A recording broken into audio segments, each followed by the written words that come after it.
আশা করব আপনারা সকলে ভালো আছেন। আপনারা দেখছেন আজকের রাজনীতি। আপনাদের কাছে একটাই অনুরোধ থাকবে, চ্যানেলটি সাবস্ক্রাইব করবেন, আমাদের পাশে থাকবেন। আর বাংলার স্টুডিওতে বসে দুই আর বাংলার সাংবাদিককে কৌস্তব চ্যাটার্জি ভালোভাবে ধুয়ে দিলেন।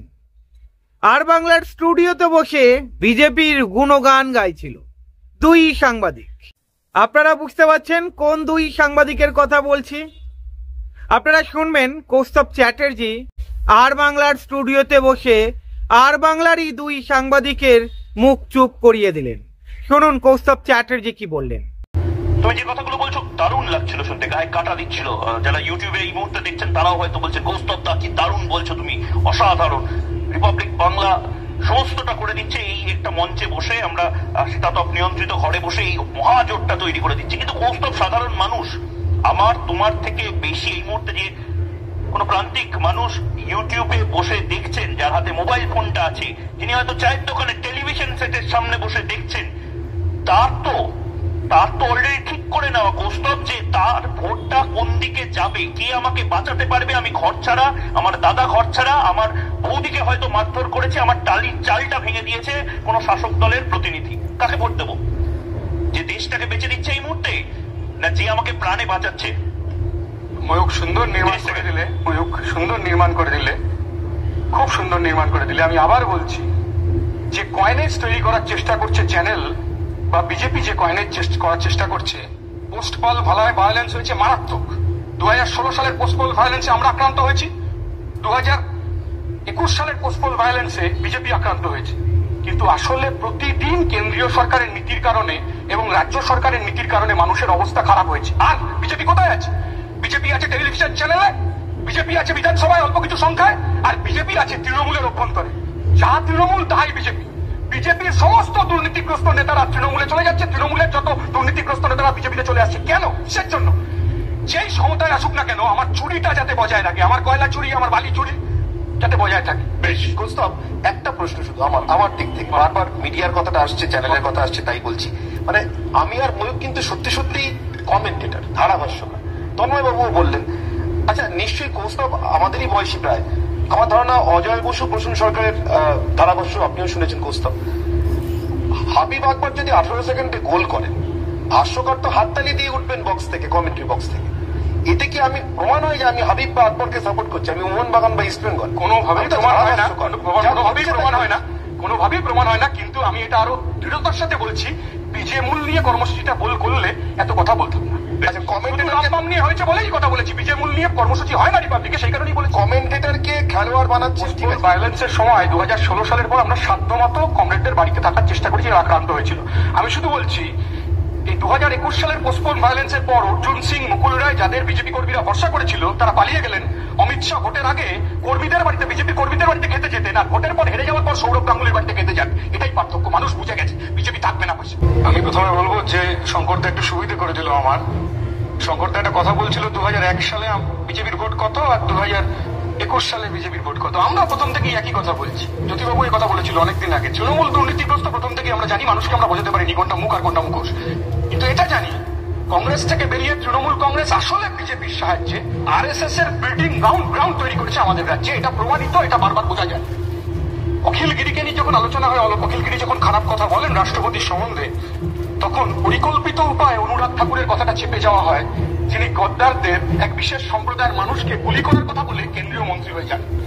ভাইপো কয়লা চোরের ব্যাপারে কোনো সন্দেহ নেই, কিন্তু এটা মনে রাখতে হবে, প্রথম কয়লা কেলেঙ্কারিতে 1600 কোটি টাকার অ্যাসেট ইয়েদুরিয়াপ্পা, কর্ণাটকের বিজেপির মুখ্যমন্ত্রী, তাকে রেজিগনেশন দিতে বাধ্য করেছিল বিজেপি। শঙ্করদা কি বলবেন? এসব তত্ত্ব নামানো হচ্ছে মিডিয়া এবং বিজেপি থেকে, তত্ত্ব নামাচ্ছে কারণ তৃণমূল ক্ষয়িষ্ণু শক্তি, বিকল্প করা হবে তার জন্য। আমি শঙ্করদাকে জিজ্ঞাসা করবো কি বলবেন? মাননীয় তো ভাইপোকে বাঁচাতে বলতে শুরু করে দিয়েছে। আরএসএস ভালো, বিজেপি খারাপ। এখন এক ধাপ এগিয়ে বলছে নরেন্দ্র মোদী ভালো, অমিত শাহ খারাপ।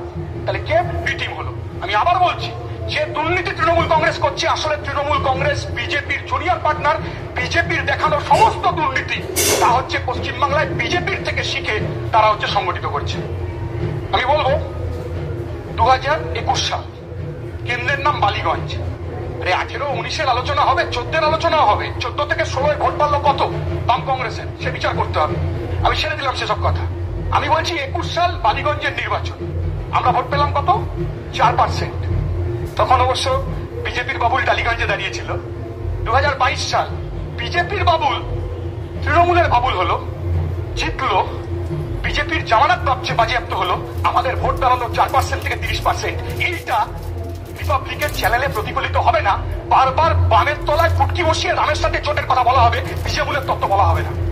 আমরা বলছি এইটা যে কর্পোরেশনের নির্বাচন হলো, একের পর এক কর্পোরেশন নির্বাচন রিগিং হলো।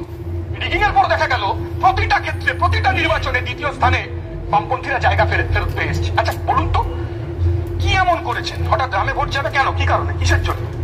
2014 থেকে 2022 8 বছরে কি করেছেন? পেট্রোলের দাম, ডিজেলের দাম, রান্না গ্যাসের দাম, কেরোসিন তেলের দাম কোন জায়গায় নিয়ে গেছে? ওটা দেশকে বিক্রি করে দিচ্ছে। তো শঙ্করদা এখানে বসে আছে, আমি তো চমকে গেছি নিউ জলপাইগুড়ি স্টেশনে গিয়ে, যে ওয়েটিং রুম ছিল, ওয়েটিং রুমে ঢুকতে গেছি, ওয়েটিং রুমে গিয়ে এমনি বসতাম, বলছে ঘন্টায় 10 টাকা। ওয়েটিং রুমের বাথরুমে গেছি, বলছে এটার জন্য 5 টাকা। বিনা পয়সা ছিল। রেলটাকে বিক্রি করে দেবেন, সব বিক্রি করে দিচ্ছে। ব্যাংক বিক্রি করে দেবেন, ব্যাংক ভাগ করে দেবেন, বিমা বিক্রি করে দেবেন। এরপর স্টেট ব্যাংকে টাকা রাখতে গেলে পার্কিং ফিস দিতে হবে। এটিএম কার্ড পেয়ে আমরা আনন্দিত হয়েছিলাম, 62 টাকা মাসে কেটে দিচ্ছে। আর গরিব মানুষের অবস্থা খারাপ হচ্ছে। আর আদানি আম্বানিদের জন্য লক্ষ লক্ষ ঋণ খেলাপি, লক্ষ লক্ষ টাকা হচ্ছে অনুদান দেওয়া হচ্ছে। আমি বলবো যে কোনো কারণ নেই হাঙ্গার ইন্ডেক্স পাকিস্তান করছেন। কি অবস্থা আমাদের দেশের খাদ্য সূচকে, কি অবস্থা হয়েছে? আমি ছোটবেলা একটা বই পড়েছিলাম, ময়ূর পরিবার নিশ্চয়ই পড়ে থাকবে, বা এখানে যারা আছেন পড়ে থাকবেন, গুণ গুগুম্বাদের দেশে বুদ্ধদেব গুহর লেখা। প্রথম জেনেছিলাম আফ্রিকার মাসাইমারা থেকে সেরেঙ্গিটি থেকে মাসাইমারা কিভাবে মাইগ্রেশন হয় জন্তু জানোয়ারের। কোভিড এর সময় আমরা দেখেছি গোটা দেশের প্রান্তিক মানুষ কিভাবে কর্মস্থল থেকে বাসস্থানে ফিরতে পারেন। রাজ্যের মুখ্যমন্ত্রী বলছেন করোনা ট্রেন ঢুকতে দেবো না। তখন সেই সময় তৃণমূলের দুর্নীতিগ্রস্ত নেতাদের জয়েন করানোর জন্য রাজীব বন্দ্যোপাধ্যায়, তাদের জয়েন করানোর জন্য চার্টার্ড ফ্লাইটের ব্যবস্থা করা যায়, কিন্তু ভারতবর্ষের গরিব মানুষকে বাসস্থান থেকে কর্মস্থলে, কর্মস্থল থেকে বাসস্থানের জন্য ব্যবস্থা করা যায় না। লক্ষ লক্ষ মানুষ পথ হেঁটেছে রাস্তায় নিরন্ত অবস্থায়। তো কোভিড মডেল দেখিয়ে দিয়েছে ভারতবর্ষে যে বিকল্প বিজেপি না, আসলে বিকল্প বামপন্থা, লাল ঝান্ডা। পার্লামেন্টের অভ্যন্তরে সংখ্যায় কম থাকলেও যদি বামপন্থীরা থাকে, লেফটরা থাকে, তাহলে দেশ বেচার কর্মসূচিতে লাগাম পড়াতে পারে বামপন্থীরা। কৌস্তব চ্যাটার্জিকে বাহবা জানাতে হয়, বুকের পাটা আছে বলা চলে। আর বাংলার ডেরায় গিয়ে, আর বাংলার স্টুডিওতে গিয়ে আর বাংলার 2 সাংবাদিকের মুখ চুপ করিয়ে দিলেন, শুনিয়ে দিলেন, ভালো মতো শুনিয়ে দিলেন। বিজেপি গুণগান গাওয়া, তৃণমূলের গুণগান গাওয়া, এই দুটো দলের মধ্যে একটা বাউন্ডারি তৈরি করে রাখা, যেখানে বামেরা নেই। আপনারা শুনেছেন এবং আপনারাই বিচার করবেন। কৌস্তব চ্যাটার্জি যেভাবে কথা বললেন এবং তৃণমূল বিজেপির যে বর্ণনা করলেন, দুটো দলের সেটিং এবং আর বাংলা আরও কিছু চ্যানেল যেভাবে এই দুটো দলকে মাথায় তুলে রাখে আর বামেদের সবসময় ছোট দেখায়, যোগ্য জবাব দিয়ে দিয়েছে কৌস্তব চ্যাটার্জি। এই কৌস্তব চ্যাটার্জির আজকের বক্তব্য আপনাদের কেমন লাগলো কমেন্ট করে জানাবেন। ভালো থাকবেন।